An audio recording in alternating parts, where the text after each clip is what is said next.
First, distract target. Then block his blind jab. Counter with cross to left cheek. Discombobulate.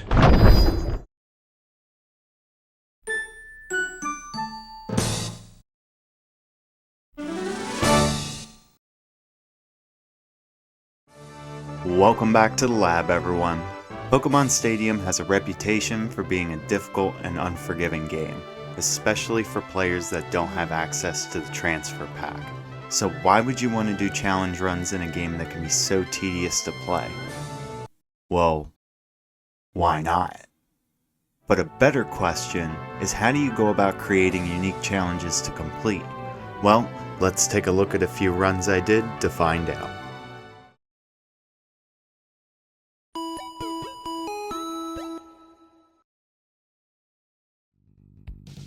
At the end of my last Pokemon video, I said that I wanted to present a challenge that could only be done by utilizing cheat codes. Well, it turns out that red and blue are so broken, I'm not sure I'm ever going to find a good use for the Game Shark. Either way, the idea was to create teams of Pokemon that had metronome in all 4 of their move slots. This removes almost any sense of strategy and makes every turn based on luck. The only impact I have on the game are the types of Pokemon that I bring into each battle. I decided the best way to do this challenge was aiming to clear Gym Leader Castle. For those that aren't familiar, Gym Leader Castle consists of 10 towers, 1 for each gym, 1 for the Elite Four, and 1 for the Champion Battle. Each tower, except the final one, has 4 battles each, with no continues awarded. This means if you lose one match, you have to restart at the beginning of that tower. With nothing but hope and a bit of luck, this means matches would swing wildly, and one wrong choice could set me back considerably. To show just how crazy the matches can play out, let's take a look at the first gym. I ended up clearing Pewter Tower on the very first try, but it was a long process. The first match against the Bug Trainer took 35 turns, and Stadium's animations take a long time to play out. Thankfully, this would end up being the longest battle of the run, and the fight against Brock went pretty smooth. A clutch Razor Leaf shifted the match in my favor early, and I was able to hold on to that good luck until his last Pokemon fainted. So basically, the run comes down to having good Pokemon types and tanking hits long enough to get Metronome to work in my favor.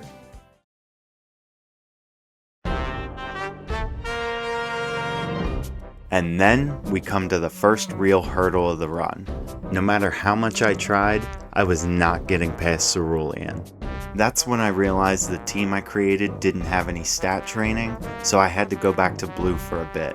And when I came back, my teams were holding up a little bit better. It's at this point that you're probably saying, CK, you're using Mewtwo and Mew. Of course they're gonna hold up well. And yeah, you're right. This was one of the big mistakes that I made during the challenge, and it played a part in me not being satisfied with this for a video, but it's not the only error I made either, and we'll come back to that in a bit. After a long training session and some more attempts, I got an unlucky freeze on Vaporeon, but I cleared the Cerulean Tower by the skin of my teeth. Things weren't going to pick up just yet, as Surge's Tower ended up feeling like it was the most difficult. The trainers here like to use moves like Thunder Wave and Double Team, which is pretty troublesome. To make things worse, I wasn't exactly getting the best luck either. Combine this with the fact that I made some pretty poor decisions, and you can see why I had to redo this tower several times. Erica's gym was relatively uneventful and cleared on the first attempt, but Koga's gym was probably one of the most interesting parts of the run. During the fight with the Tamer, I got some extremely good luck with Dragonite to clear out the match in 8 turns, which ended up being the fastest in any match in this whole challenge. And that brings us to the fight with the Juggler, who focuses on using Mimic. Looks like I'm about to have my own strategy used against me. What the fuck?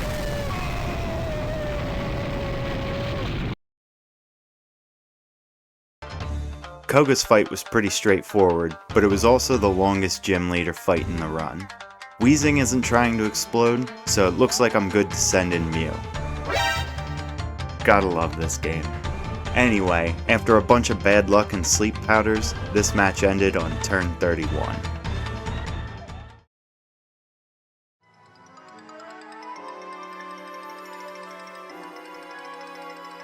Saffron ended up being the shortest tower, but not by much. The cue ball uses 2-turn moves like Dig and Hyper Beam, I get an Aerodactyl Sweep for the second match, and the Channeler uses Confusion moves. Nothing groundbreaking here, so let's move on, because Blaine's gym was some of the craziest luck I've had in a long time. His gym has trainers that use moves like Focus Energy and Explosion, so matches need to be quick or they become increasingly difficult. During my second attempt on Blaine, Rapidash ended up missing not one, not two, but all 5 horn drills. This left me plenty of time to whittle down its HP, but the luck didn't end there. I ended up getting a 2-turn bide with Mewtwo to bring down Kangaskhan and take the win. And while we're on the topic of difficult and lucky, Giovanni's gym is rough. The first match is against the beefiest rocket grunt I've ever seen, then there's the lab man that spams double team, and the cool trainer, he has a Zapdos. This makes getting to Giovanni pretty inconsistent, and moves like Toxic and Slash can bring the team down fast. Once again, I needed to get good moves quickly to make sure the fights didn't drag out.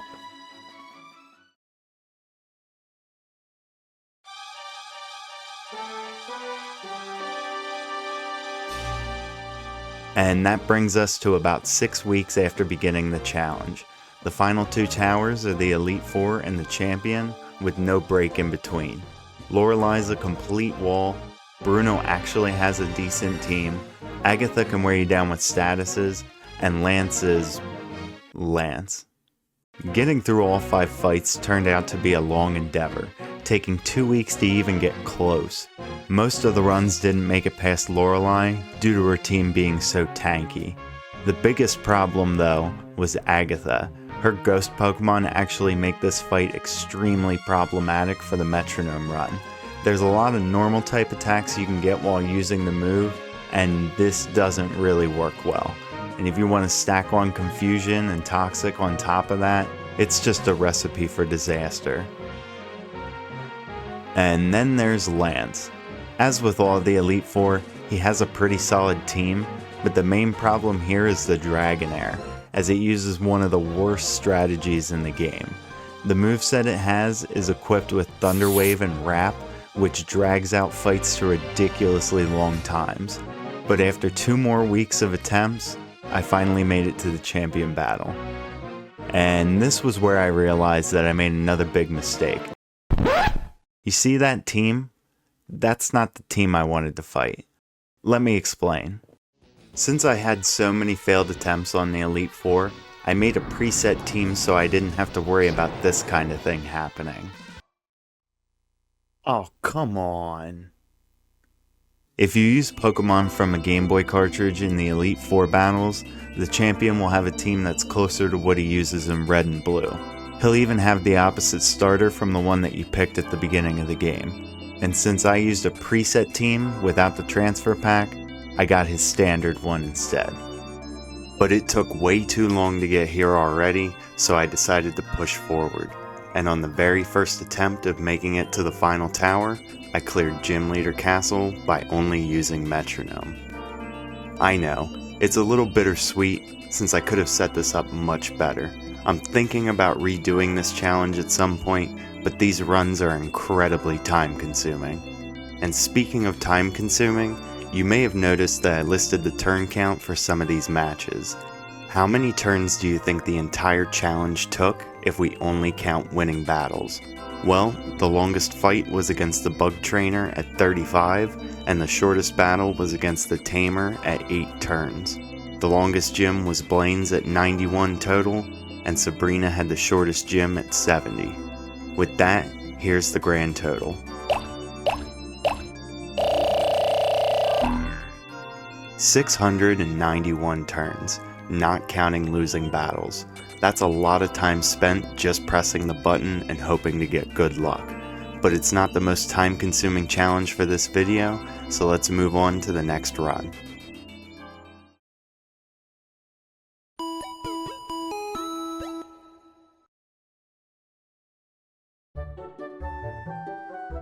Pokemon Stadium rewards the player with gift Pokemon for clearing certain events or conditions. For the Gym Leader Castle, you're given a random rare Pokemon, such as one of the starters or fossil Pokemon. If you're curious, for clearing the Chaotic Metronome Run, we got Lord Helix. The most famous of these gift Pokemon is the Surfing Pikachu, which technically isn't a gift, but it requires the use of a Pikachu from a Game Boy cartridge during the Round 2 Prime Cup on its hardest difficulty. However, there is another gift Pokemon that many players don't even attempt to get, and that's the Amnesia Psyduck. The Amnesia Psyduck can only be obtained once all 151 Pokemon are entered in the Victory Palace. This is Stadium's version of the Hall of Fame, and Pokemon are only entered when you clear a tournament or beat the champion in Gym Leader Castle. No matter which way you choose to go about it, this is incredibly long and tedious. I've gotten a few Surfing Pikachus throughout my years of playing, but I never even dreamed that I would bother to go for the Amnesia Psyduck, and that's what made this to be a perfect candidate for this challenge. First and foremost, I needed to do some research to find the most efficient way to get every Pokemon into the Victory Palace. The Elite Four would be the quickest option as there's only 5 battles, but those battles are filled with Pokemon that can be a real pain to fight against. I would likely want to take a team of 2 or 3 strong Pokemon that can clear those matches, but that only leaves me with 3 to 4 entries per playthrough. And there's a decent likelihood that I could even fail the match and have to restart the towers. So what's the solution here? Well, I decided to go back to one of my old videos called Cosmo and the Dream Team. In this video, I showed a playthrough of a Pika Cup tournament while only using a level 20 Starmie named Cosmo. Cosmo is able to clear the entire tournament by itself, so this would guarantee 5 entries into the Victory Palace per 8-round tournament, and 0 chance of having to restart from losing. However, the Pika Cup doesn't allow the player to use Mewtwo or Mew, so I have to play through the Elite Four at least once. With that in mind, I needed to start glitch prepping in Blue. Cosmo was improved to have max stats for level 20, and I used the Ditto glitch to obtain every Pokemon at level 15. So after about a week of working on a new Blue file, I started clearing out Pika Cup tournaments and filling out the Victory Palace. The tournaments go pretty smooth, and I get an extra continue for each match. It's far from perfect though, but that got me thinking, what would a perfect tournament look like?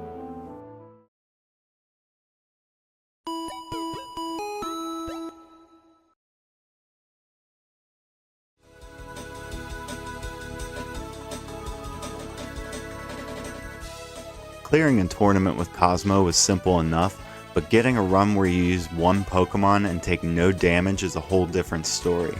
The first match is never an issue, it's always a 3-turn battle.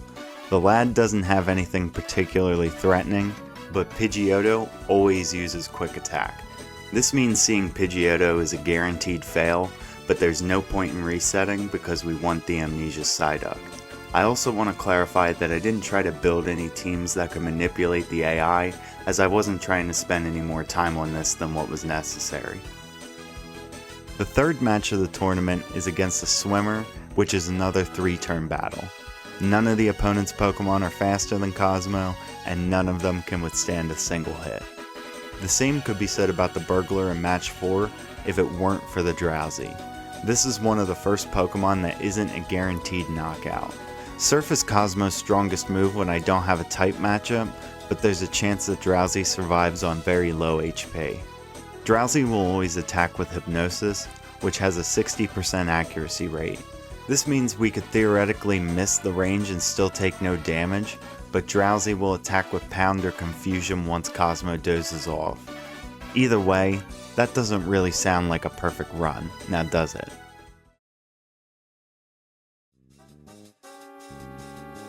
After that, we get to match 5, which is the highlight of the tournament. The opponent, Mr. Fix, has 3 electric types, not exactly a good look for Cosmo.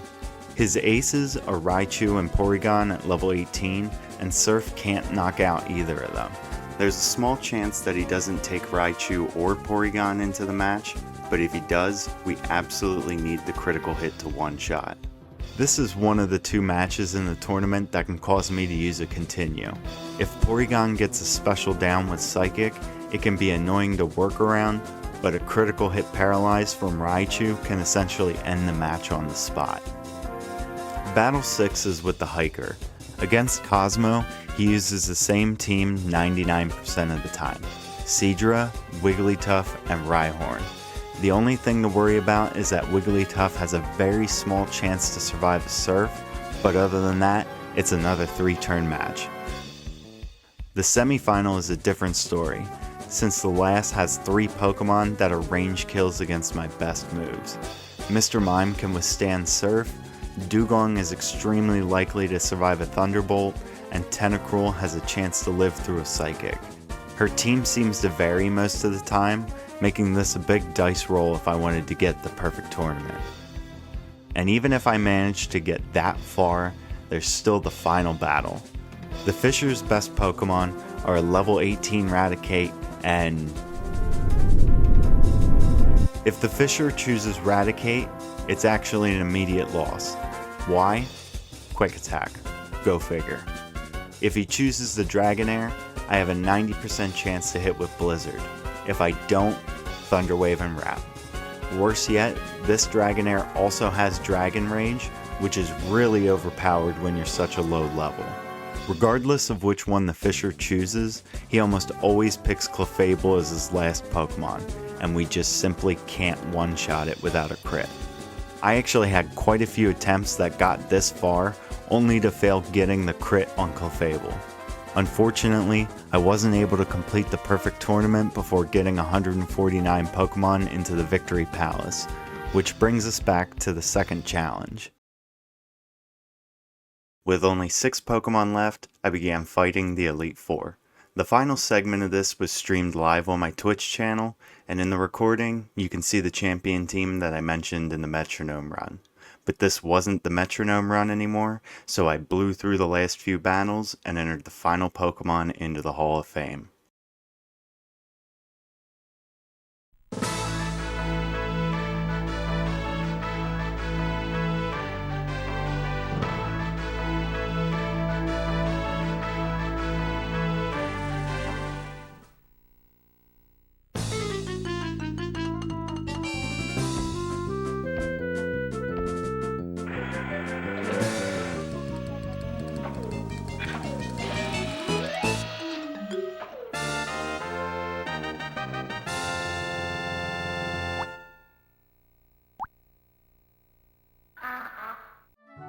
And there you have it, the most tedious and time-consuming reward in Stadium. And well, I guess I need to explain what happened after I obtained my first Amnesia Psyduck. What? That's right, I said my first one. After getting Psyduck, I did some research and I noticed that it had a perfect special stat. This would make sense if it was intentional, since it comes with a unique move that boosts special. I asked around to see if the Psyduck was hard-coded, but I couldn't get an answer from anyone. So the obvious solution would be to check out some of the other players that obtained the Amnesia Psyduck to see what the stats are, but I didn't think it would be that simple. You see, there's no way to get this Psyduck without using a Game Boy cartridge because Mewtwo never appears as a rental. Furthermore, there are some other mechanics in Stadium that actually use the trainer ID from your cartridge. So even if another player's Psyduck had different stats, there's a chance that it could be because of the trainer ID or other Game Boy information being used to determine those stats. Motivated by a thirst for knowledge, I grabbed my second cartridge of Stadium and began clearing tournaments for another Amnesia Psyduck. And about halfway through to the second Psyduck, Cosmo got on an extremely lucky run through the Pika Cup.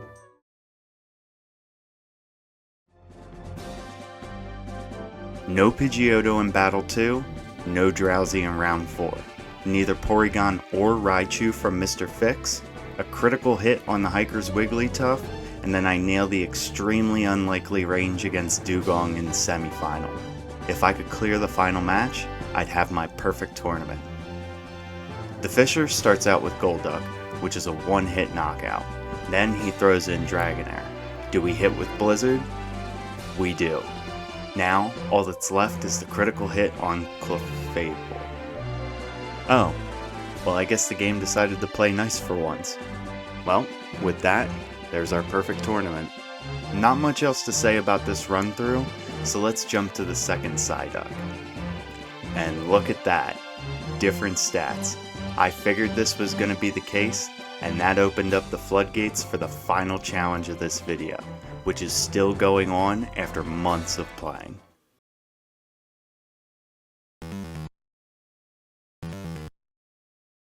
That's right, I'm gonna shiny hunt this thing.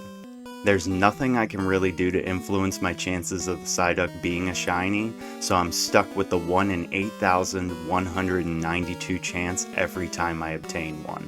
But how long does it actually take to get one of these Psyducks, and how can I tell if a Generation 1 Pokemon will be a shiny?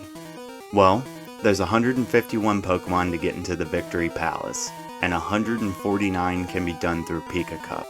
That just leaves Mewtwo and Mew, which require Gym Leader Castle. For Pika Cup, each tournament takes about 20 minutes, and you need to do 30 tournaments to get the 149. That already puts us at about 10 hours for the main part of the run through. And since you need to delete the save file to reset the Victory Palace, this means we need to do Gym Leader Castle from the beginning each time. Let's estimate that each gym takes about 15 minutes. That's 2 hours plus the Elite Four and Champion. So if you're playing with the intention of speeding through every single one of the 277 matches that you have to play, it will take about 12 hours of gameplay to get one Psyduck. Now keep in mind that this has been more of a background project for me. I haven't exactly been focusing on every match or trying to speedrun this by any means, so this is a decently low time estimate. All I can do is keep playing and hope to get lucky every time I get a new Psyduck. As for knowing if a Pokemon should be shiny, you can get a rough estimate by using a DV calculator. A shiny Pokemon in Generation 2 will always have 10 DVs in Defense, Speed, and Special, while the Attack DV can be 2, 3, 6, 7, 10, 11, 14, or 15. If we take a look at a chart for a level 15 Psyduck, we know that means it has to have 22 Defense, 24 Speed, and 23 Special, while its attack stat has to be above 20. But this only means that the Psyduck has a chance to be shiny, as DVs at low levels are difficult to determine without leveling up the Pokemon.